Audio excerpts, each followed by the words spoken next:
സഹൃദയരെ, വിശ്വമാനസങ്ങളിൽ ആത്മീയ അനുഭൂതി പകർന്നു ആശ്വാസത്തിന്റെ മഹാതലോടൽ നൽകി ജനസഹർസ്യങ്ങളിലേക്ക് സ്വലാത്തിന്റെയും ദിക്റിന്റെയും തേന്മഴ വർഷിപ്പിക്കുന്ന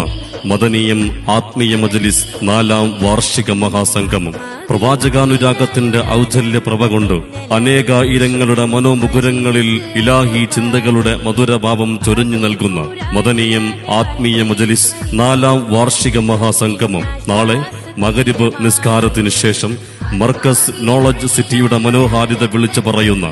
ജാമിഉൽ ഫത്തൂഹിൽ വെച്ച് നടക്കുകയാണ്. മദനീയം ആത്മീയ മജ്ലിസിന് അബ്ദുൽ ലത്തീഫ് സഖാഫി കാന്തപുരം നേതൃത്വം നൽകുമ്പോൾ Indian grand mufti Kanthapuram AP Abubakar Musliyar, Sayyid Ali Bafaqi Thangal, Sayyid Muthannoor Thangal, doctor Hussain Saqafi Chullikode, doctor Hakeem Azhari തുടങ്ങിയ പണ്ഡിത മഹത്തുക്കൾ സംബന്ധിക്കുന്നു.